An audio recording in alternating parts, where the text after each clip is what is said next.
You're watching the station covering all of the DMV. This is DC News Now.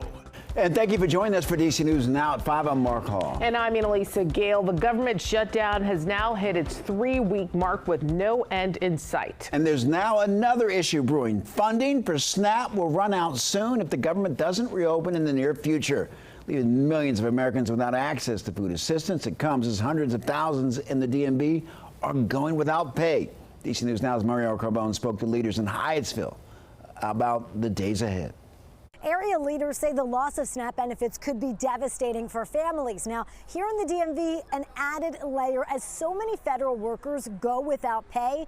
The need for help evident by this long line of people seeking food assistance.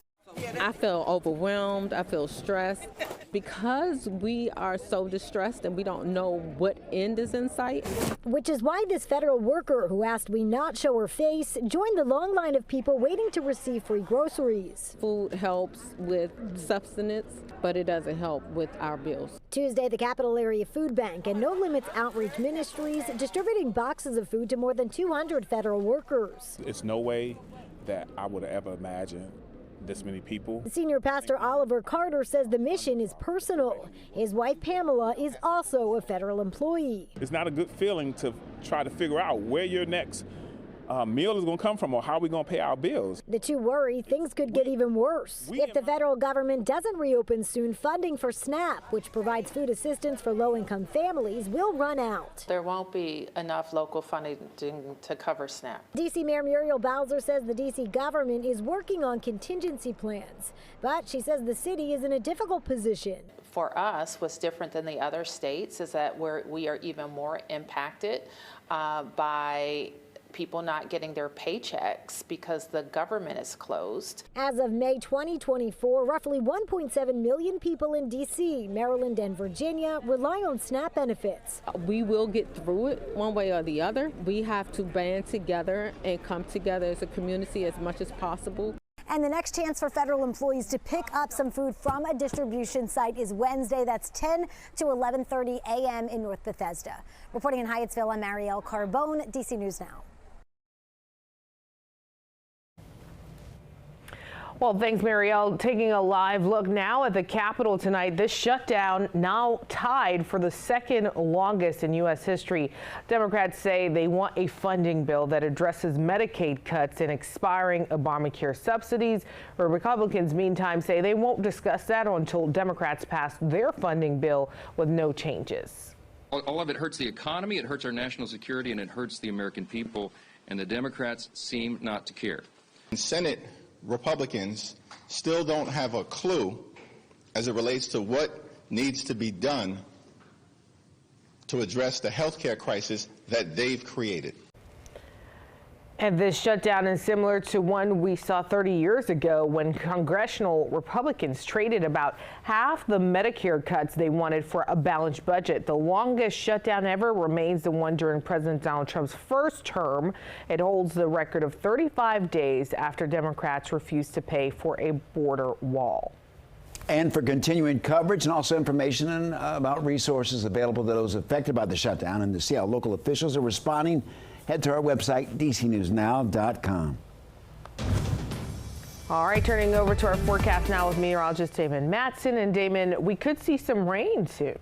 Yeah, it's going to bring about the change that's coming our way as we head into the night and, yeah, the second half of the week. But for a brief moment before that rainfall moves its way in, we got some warmer temperatures similar to what we had over the weekend. How about those temps? Yeah, low to mid 70s. Not feeling too bad out there across the district and most of northern Virginia, north central and southern Maryland. But we can see some of the chillier air coming along with that front already swinging in along and west of I-81. Winchester has dropped down to 64, Cumberland 62, and you see that change in the color on the map as well here, folks. Not as much of that orange, more greens and yellows the farther west you go with that chillier air making its way back in. Now, as far as rainfall is concerned, yes, we could still have some development of showers east of I-81 through the rest of the evening, but for right now, all we're seeing are just a few light showers up toward Washington Jefferson, Morgan, Berkeley counties there in West Virginia, Western Maryland. Another shower trying to bubble up down toward the spine of the Blue Ridge Mountains in Virginia.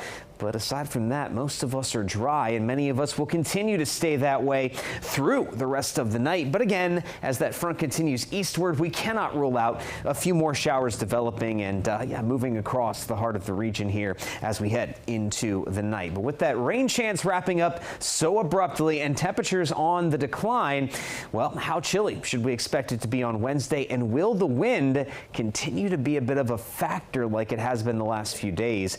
We'll have a full look at your forecast with those answers coming up here in just a bit. All right, Damon, thank you. Residents in Alexandria are rallying outside the sheriff's office demanding an end to its cooperation with ICE. And protesters also hand-delivered a letter signed by immigrant rights groups and community leaders saying the sheriff is voluntarily helping ICE. DC News Now's Liberty Simmons is in Alexandria with a recap.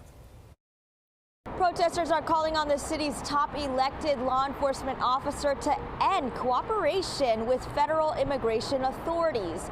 They say they want ICE out. We're here to stand in solidarity with our immigrant neighbors. We know the harm that our ICE is doing in our community. Protesters hand-delivered a letter to Alexandria Sheriff Sean Casey, signed by 24 immigration rights groups and community leaders, demanding he end cooperation with ICE. He is working with ICE in 3 ways. He is letting ICE know when people are being released. These are people who have made bail. Between January and August of this year, the sheriff's office says more than 1,500 arrestees were taken to Alexandria jail.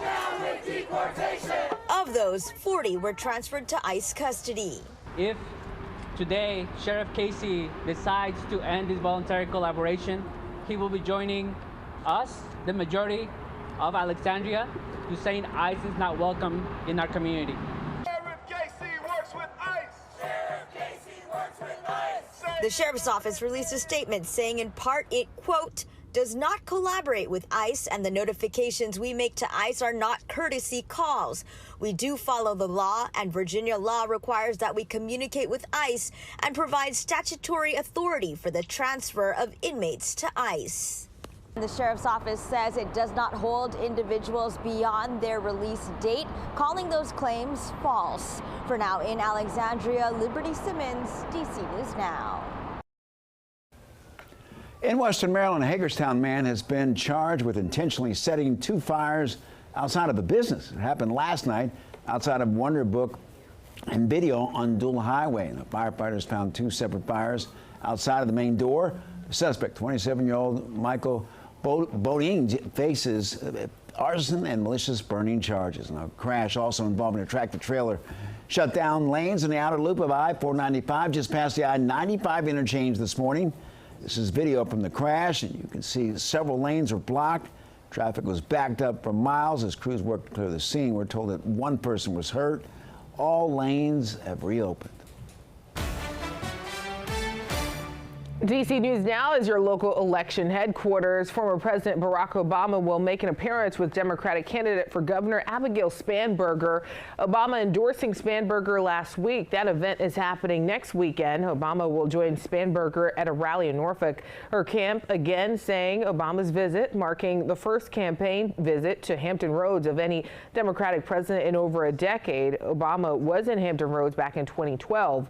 It comes after Trump weighed in on the Virginia governor's race, saying everyone should, quote, vote Republican.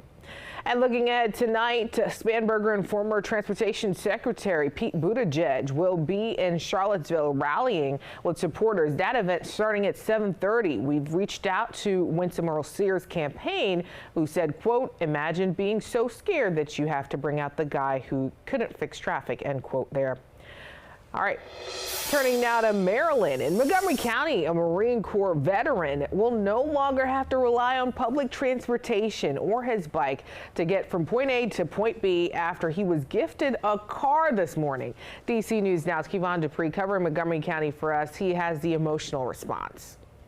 Joseph Butler has been without a vehicle for some time now, but that changed Tuesday when he was given a fully refurbished car. I don't know what to say. I'm overwhelmed. I'm excited. Joseph Butler was at a loss for words during Tuesday's ceremony.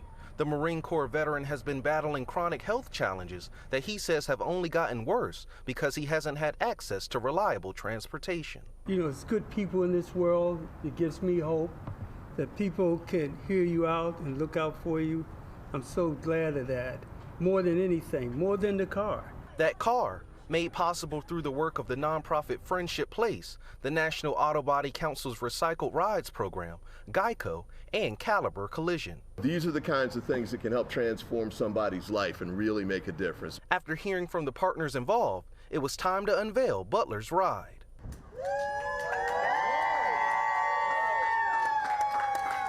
A fully refurbished 2022 Nissan Sentra. When I hear that he's riding a bicycle and having to spend hours in public transportation, that's the kind of thing that just hits you, you know, where you live, and you want to do something to help them. Butler says his new wheels will help him commute to work, drive to doctor's appointments, and regain his independence. Very grateful, just overwhelmed,